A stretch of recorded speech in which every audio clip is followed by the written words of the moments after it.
wake up tired, not just physically, but emotionally drained, like someone pulled the plug on your energy overnight. You drag yourself through the day wearing a smile that doesn't reach your eyes. Sound familiar? Here's what nobody tells you. That heaviness you're carrying, it's not weakness. It's a signal. Your mind is screaming for something the ancient Stoics understood 2,000 years ago, something we've forgotten in our modern rush. I'm here at Stoic Silence because I was exactly where you are now, burned out, running on empty, until I discovered what Marcus Aurelius whispered to himself during Rome's darkest hours. Listen carefully.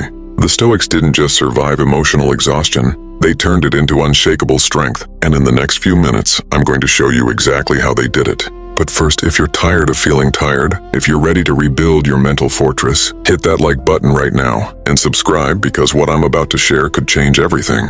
Here's the truth that saved me. Epictetus, a slave who became one of history's greatest philosophers, said something that sounds almost too simple.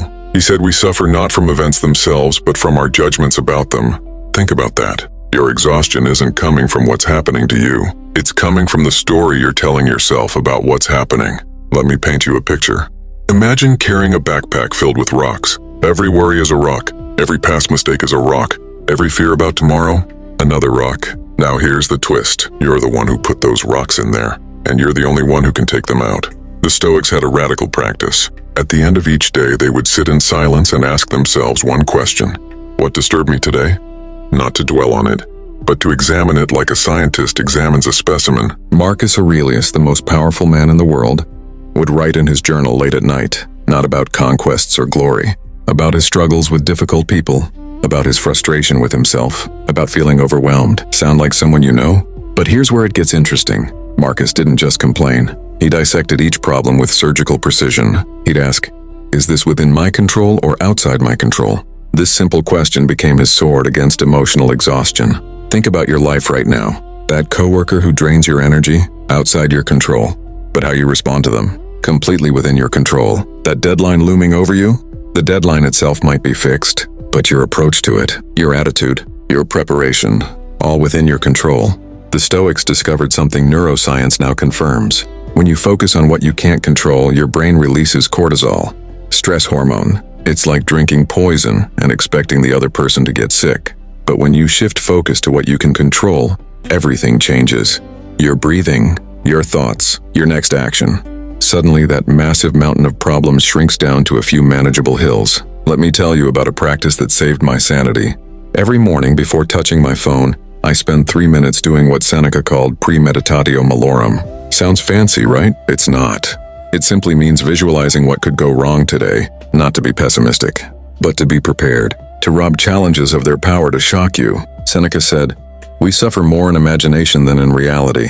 He was right. When you've already mentally rehearsed the difficult conversation, the tough deadline, the unexpected problem, they lose their teeth. Here's something Stoic Silence has taught me through studying these ancient wisdom keepers. They understood that emotional exhaustion comes from living in two places at once. The past and the future, never the present. Your mind replays yesterday's failures on an endless loop, or it projects tomorrow's fears onto a giant screen. Meanwhile, this moment, the only moment you actually have, slips through your fingers like water. Marcus Aurelius wrote, "Confine yourself to the present," not as a suggestion, as a command for survival. Try this right now. Take a breath. Feel it entering your body. Notice the temperature of the air, the sound around you, the weight of your body. This is reality. Everything else is a story. The Stoics practiced something revolutionary. They treated their minds like gardens, and they were ruthless gardeners. Negative thought appears, they didn't suppress it. They examined it. Is this thought useful? Is it true? Does it serve my peace? If not, they pulled it out like a weed. Not with violence, with calm, deliberate action. Epictetus had students who were emotionally destroyed, anxious, depressed, exhausted. He didn't offer them empty platitudes. He gave them a framework, a system. He said, make the best use of what is in your power and take the rest as it happens. Simple words. But think about the freedom in them. You're not responsible for controlling the universe. You're only responsible for your choices, your efforts, your character. That job you didn't get, not fully in your control, but how you prepared for the interview. That was yours. The relationship that ended, you can't control another person's heart. But you can control how you show up, how you communicate, how you grow. Let me share something personal. 2 years ago, I was running on fumes. Every day felt like pushing a boulder uphill. I'd wake up already defeated. Sound familiar? Then I found a quote from Marcus Aurelius that hit me like cold water. You have power over your mind, not outside events.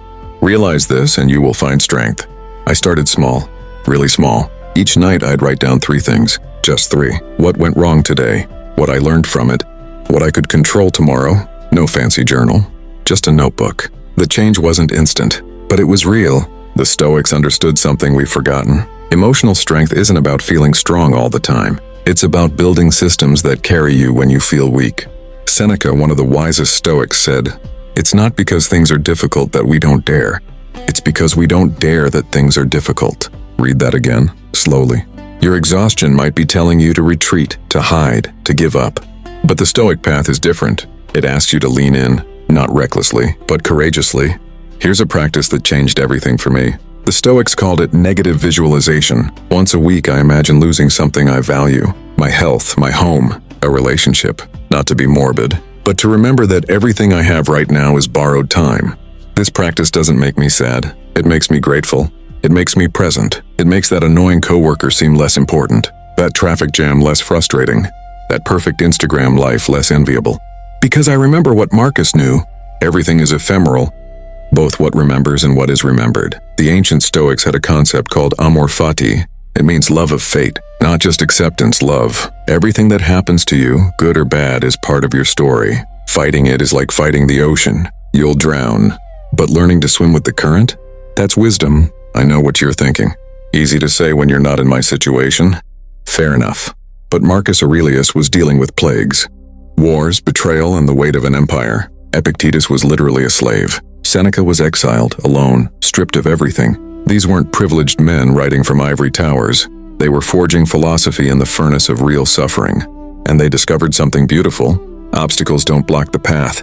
They are the path. That emotional exhaustion you're feeling? It's not the end of your story. It's the chapter where you learn who you really are, where you build calluses on your soul, where you become unbreakable. Here's what I learned from Stoic Silence and the ancient wisdom it shares. You don't need to add more to your life. You need to subtract. Subtract the worries about things you can't control. Subtract the need for everyone's approval. Subtract the illusion that you have unlimited time. Memento mori. Remember you will die. Sounds dark? It's the most liberating truth the Stoics taught. When you remember your days are numbered, you stop wasting them on petty concerns. You stop sweating the small stuff. Because you realize it's all small stuff. Marcus Aurelius asked himself every morning, what am I afraid of? What do I think I need? Then he'd strip those fears and needs down to their bones. Usually they'd dissolve. That's mental strength, not the absence of fear, the ability to see through it. So here we are. You're still emotionally exhausted. I get it, this isn't magic. But you now have tools the greatest minds in history used to survive and thrive through unimaginable hardship. Start tonight. Just one practice. Before bed, ask yourself, what disturbed my peace today? Was it in my control? What can I do differently tomorrow? Write it down. Make it real. This is how you rebuild your mental strength. Not all at once. Brick by brick. Remember what Epictetus taught. It's not what happens to you, but how you react to it that matters. Your reaction is your power. Your superpower, actually. Nobody can take it from you unless you hand it over. The Stoics weren't superhuman. They were deeply human. They struggled. They failed. They felt overwhelmed.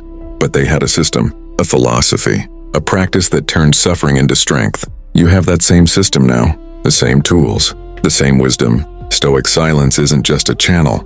It's a reminder. In the noise of modern life, in the chaos of endless demands, there's power in returning to ancient truths, to simplicity, to what actually matters. Your mental fortress is waiting to be built, not with more, with less noise, less worry, less focus on what you can't control. Marcus Aurelius left us with this.